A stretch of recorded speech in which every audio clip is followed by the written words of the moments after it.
Hello friends, कैसे हैं आप लोग। उम्मीद करता हूं कि आप लोग बहुत अच्छे होंगे। दोस्तों, आज बहुत ही इम्पॉर्टेंट पॉइंट मैं आप लोगों को बताने वाला हूं। यदि आप क्लास 10th के स्टूडेंट हैं और क्लास 12th के स्टूडेंट हैं, आप दोनों स्टूडेंट के लिए मैं आज बहुत बड़ा सूचना देने वाला हूं। यदि घर बैठे आप लोग क्लास 10th और 12th की तैयारी करते हैं तो दोस्तों, आज के बाद आप लोगों को कोचिंग स्कूल बंद हो या नहीं बंद हो, उससे कोई मतलब नहीं है। बस आप लोगों को अपने घर बैठे क्लास 10th और 12th की तैयारी हिंदी मीडियम से बहुत ही शानदार तरीक़ा से कर सकते हैं। दोस्तों, आज मैं आप लोगों के साथ डिस्कशन करने वाला हूं वो ये कि दोस्तों, एनसीईआरटी सोशल साइंस का यानी कि सामाजिक विज्ञान का पहला चैप्टर आप लोगों को यूरोप में राष्ट्रवाद का उदय है। और इसी तरह से दोस्तों, एक चैप्टर से लेके ऑल चैप्टर यानी एनसीईआरटी सोशल साइंस का ऑल चैप्टर आप लोगों को इस वीडियो पर रोजाना देखने को मिलेगा।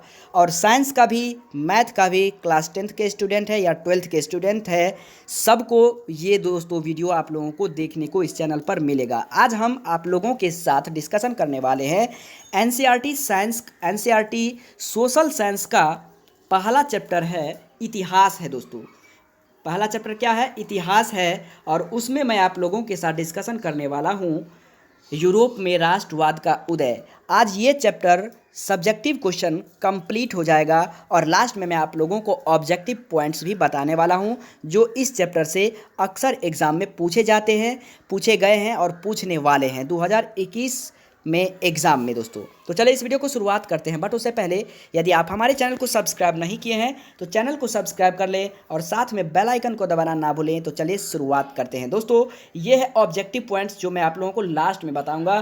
बट मैं आप लोगों को अभी अति लघु उत्तरीय प्रश्न आपके साथ डिस्कशन कर लेता हूँ। पहला क्वेश्चन को गौर से देखिए। दोस्तों, पहला क्वेश्चन है जो 3 नंबर का पूछा जा सकता है एग्जाम में, 2 नंबर का भी एग्जाम में कई बार ये क्वेश्चन पूछा गया है। फ्रांसीसी क्रांतिकारियों ने फ्रांसीसी लोगों में सामूहिक पहचान की भावना किस प्रकार पैदा की? ये क्वेश्चन है दोस्तों।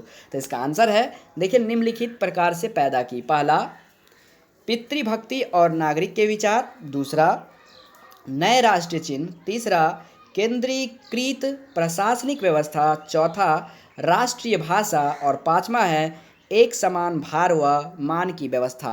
दोस्तों, ये था बहुत ही इम्पॉर्टेंट क्वेश्चन। अब हम लोग सेकंड क्वेश्चन देख लेते हैं बगैर देरी किए हुए। दोस्तों, दूसरा सवाल है, नेपोलियन द्वारा लागू किए गए प्रशासनिक सुधारों के विषय में बताइए। तो दोस्तों, इसका सुधार क्या है वो देखिए, नेपोलियन की संहिता इसका उत्तर हो जाएगा। दूसरा है ग्रामीण प्रशासनिक सुधार। तीसरा है शहरी क्षेत्रों में सुधार। चौथा है व्यापार में सुधार। दोस्तों, नेपोलियन द्वारा लागू किए गए प्रशासनिक सुधार इस प्रकार हैं। चलिए नेक्स्ट क्वेश्चन की ओर बढ़ते हैं। नेक्स्ट क्वेश्चन है, 1804 की नागरिक संहिता के प्रावधानों का उल्लेख करें। इसका आंसर हो जाएगा, 1804 की नागरिक संहिता का प्रावधान इस प्रकार है। पहला, जन्म पर आधारित सुविधाओं की समाप्ति। दूसरा, संपत्ति के अधिकार की बहाली। तीसरा, जमींदार व सामंती व्यवस्था की समाप्ति। और चौथा, यातायात तथा संचार व्यवस्था में सुधार। नेक्स्ट क्वेश्चन की ओर बढ़ते हैं बगैर देरी किए हुए। नेक्स्ट क्वेश्चन है, यूरोप के कुलीन वर्ग की विशेषताएं बताओ। तो इसका आंसर होगा, जीवन जीने की समान शैली। दूसरा, भूस्वामित्व। तीसरा, कूटनीतिज्ञ भाषा। और चौथा, आपस में वैवाहिक संबंध। तो दोस्तों, चलिए नेक्स्ट क्वेश्चन की ओर बढ़ते हैं, क्वेश्चन नंबर 5 की ओर। क्वेश्चन नंबर 5 कुछ इस प्रकार से है। दोस्तों, ध्यान से देखिएगा। अगर वीडियो पसंद आए तो वीडियो को लाइक जरूर कीजिएगा। दीर्घ उत्तरीय प्रश्न भी मैं आप लोगों के साथ डिस्कशन करने वाला हूं बिल्कुल शॉर्ट तरीका से, जिससे कि आप लोगों को एग्जाम में थोड़ा सा भी लिखने में कोई डर ना लगे। 5वां नंबर क्वेश्चन है, यूरोप में उदारवादियों द्वारा समर्पित राजपित्रिक, सामाजिक और आर्थिक आदर्श क्या थे? तो ये थे दोस्तों आर्थिक आदर्श, कानून के समक्ष समानता, वयस्क मताधिकार के पक्ष में नहीं, वे बाजार की स्वतंत्रता तथा राज्य द्वारा वस्तुओं एवं पूंजी के प्रवाह पर प्रतिबंध को समाप्त करने के पक्षधर। तो दोस्तों, ये था लघु उत्तरीय प्रश्न जो कि 3 नंबर और 2 नंबर में ये क्वेश्चन पूछे जाते हैं। और आज हम लोग फिर देखने वाले नेक्स्ट क्वेश्चन दीर्घ उत्तरीय प्रश्न। दीर्घ उत्तरीय प्रश्न है पहला, 1815 की वीना संधि के उद्देश्य बताइए। तो निम्नलिखित उद्देश्य है, पहला है उत्तर में नीदरलैंड साम्राज्य की स्थापना, दूसरा है दक्षिण में जेनेवा को पिडमांड के साथ मिला दिया, और तीसरा है प्रशा को पश्चिम में नए क्षेत्र दिए गए, चौथा है पूर्व में रूस को पोलैंड का एक हिस्सा दे दिया गया, और पांचवा है फ्रांस में राजतंत्र की पुनर्स्थापना की गई। दोस्तों नेक्स्ट क्वेश्चन है क्वेश्चन नंबर 2, औद्योगिकरण के गिरफ्त विस्तार से किस प्रकार यूरोप की सामाजिक और राजनैतिक समीकरण बदल दिए गए। तो इस प्रकार से बदल दिए गए, लिख सकते हैं निम्नलिखित प्रकार से बदल दिए गए। पहला, पश्चिमी और मध्य यूरोप के हिस्सों में औद्योगिक उत्पादन और व्यापार में वृद्धि, दूसरा है शहरों का विकास और वाणिज्यिक वर्गों का उदय हुआ, तीसरा श्रमिक और मध्य वर्ग का उदय हुआ, चौथा कुलीन विशेषाधिकारों की समाप्ति के विचारों की लोकप्रियता, और पांचवा है शिक्षित एवं मध्यम वर्ग में राष्ट्रीयता की भावना का उदय। इस तरह से यदि आप लोग क्वेश्चन लिखते हैं तो क्वेश्चन दीर्घ उत्तरीय 5 नंबर, 6 नंबर या 7 नंबर का पूछे, आप लोगों का 1 मार्क भी नहीं कटेगा, पूरे मार्क्स मिलेंगे दोस्तों, चाहे आप किसी भी बोर्ड के स्टूडेंट क्यों ना हो। चलिए नेक्स्ट क्वेश्चन की ओर बढ़ते हैं। क्वेश्चन नंबर 3 है दोस्तों, यूरोप के राष्ट्रवादी संघर्षों में महिलाओं की भूमिका क्या थी। बहुत ही इंपॉर्टेंट क्वेश्चन है। निम्नलिखित भूमिका थी, पहला स्वयं की राजनीतिक संगठन बनाई, दूसरा समाचार पत्रों का प्रकाशन, तीसरा मताधिकार की प्राप्ति नहीं, चौथा राजनीतिक बैठकों तथा प्रदर्शनों में हिस्सा, और पांचवा प्रदर्शनों में महिलाओं की बढ़ती भागीदारी। नेक्स्ट क्वेश्चन की ओर बढ़ते हैं दोस्तों। बहुत ही शानदार क्वेश्चन मैं आप लोगों के लिए लेकर के आया हूँ। वीडियो पसंद आए तो वीडियो को लाइक जरूर कीजिएगा, इस वीडियो को ज़्यादा से ज़्यादा शेयर कर दीजिएगा, ताकि हर एक स्टूडेंट घर बैठे क्लास 10th की संपूर्ण तैयारी बिल्कुल फ्री में कर सके। चौथा क्वेश्चन है, 19वीं सदी में यूरोप में राष्ट्रवाद की लहर के क्या कारण थे। तो निम्नलिखित कारण थे, पहला जनता पर अत्याचार, दूसरा निरंकुश शासन व्यवस्था, तीसरा उदारवादी विचारों का प्रसार, और चौथा स्वतंत्रता, समानता तथा बंधुत्व का नारा, और पांचवा शिक्षित मध्यम वर्ग की भूमिका। दोस्तों उम्मीद करता हूं कि ये वीडियो आप लोगों को बहुत ही पसंद आया होगा। वीडियो पसंद आया तो वीडियो को लाइक जरूर कीजिएगा, और हमारे चैनल पर नए सब्सक्राइबर हैं तो चैनल को सब्सक्राइब करके बेल आइकन को दबाना मत भूलिएगा। दोस्तों मैं आप लोगों के लिए एक इम्पॉर्टेंट क्वेश्चन लेकर के आया हूँ, जो आप लोग इसे बना करके देखिएगा। इसमें अगर कहीं भी आपको दिक्कत होता है तो आप हमें कमेंट करके बता सकते हैं। मैं ये आप लोगों के लिए होमवर्क देता हूँ प्रश्न कुंजी के तौर पे। पहला ये क्वेश्चन है, ध्यान से देख लीजिएगा, लघु उत्तरीय प्रश्न के लिए ये सभी मैं आप लोगों को 5 क्वेश्चन दिया। अगर इस 5 क्वेश्चन को करने में कहीं भी आपको दिक्कत होता है तो आप हमें कमेंट जरूर कीजिएगा, मैं आपको सल्यूशन इसका बताऊंगा। दोस्तों चलिए दीर्घ उत्तरीय क्वेश्चन का होमवर्क मैं आप लोगों को जो देता हूं वो देख लीजिएगा। इस तरह का क्वेश्चन आप लोगों को देखने को मिल सकता है, ये एक्स्ट्रा क्वेश्चन आप लोगों के लिए है। मैंने एनसीईआरटी का लघु उत्तरीय प्रश्न और दीर्घ उत्तरीय प्रश्न बिल्कुल शानदार तरीका से करा दिया। अब चले कुछ इंपॉर्टेंट ऑब्जेक्टिव क्वेश्चन की तैयारी कर लेते हैं बिल्कुल शानदार तरीका से। दोस्तों यहाँ पे गौर से देखिए, पाठ का मुख्य सारांश क्या है। 1848 में फ्रांसीसी चित्रकार फ्रेडरिक सारियू द्वारा अपने चित्रों की 4 श्रृंखला में अपने सपनों के विश्व को लोकतांत्रिक व सामाजिक गणतंत्र के रूप में दर्शाया। कब? 1848 ईस्वी में दोस्तों।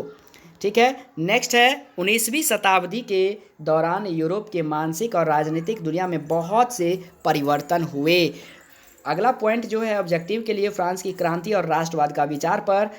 फ्रांस में राष्ट्रवाद का उदय, विभिन्न तरह के उपायों और अभ्यास ने फ्रांस के लोगों को संस्कृति का विचार पन पाया। नेपोलियन के उदय और सुधारों क्रांतिकारियों ने यूरोप के लोगों को राष्ट्र बनाने में सहायता दी। दूसरा है यूरोप में राष्ट्रवाद का उदय में जर्मनी और इटली राज्य डचीस और नटन्स ने विभाजित थे। इन भागों में उनके निरंकुश शासक थे। इंग्लैंड में औद्योगिकरण ने कार्यशील वर्ग और उदारवाद को जन्म दिया। नेपोलियन की पराजय के बाद यूरोप की सरकार ने रूढ़िवादिता को अपनाया। रूढ़िवादी शासक निरंकुश थे। क्रांतिकारियों ने उस समय अपनी आज़ादी और स्वतंत्रता के लिए संघर्ष किया। मेजनी ने यंग इंडिया इटली और मेजनी ने यहाँ पे देखिए, मेजनी ने यंग इटली और यंग यूरोप बनाया। किसने? तो दोस्तों मेजनी ने। बहुत ही इंपॉर्टेंट है। तीसरा पॉइंट देखिएगा, तीसरा पॉइंट मैं आप लोगों को समझाता हूँ, कुछ इस प्रकार से है। क्रांति का युग 1830 से लेकर के 1848 के बीच में क्रांति हुआ। उदारवाद और राष्ट्रवाद, ब्रुसेल्स और ग्रीस में क्रांतियाँ हुआ। कब हुआ? 1830 1830 से लेकर के 1848 ईस्वी के बीच में यूरोप में सांस्कृतिक आंदोलनों का विकास, भूख, कठिनाई और प्रसिद्ध विद्रोह, वैधानिक सुधारों की मांग और राष्ट्रीय एकीकरण, स्त्रियों को अधिकार, परिमाण, फ्रैंकफर्ट संसद, इतना 1848। ये पूछा जा सकता है ऑप्शन में कि फ्रैंकफर्ट संधि कब हुआ, तो कहेंगे 1848 ईस्वी में।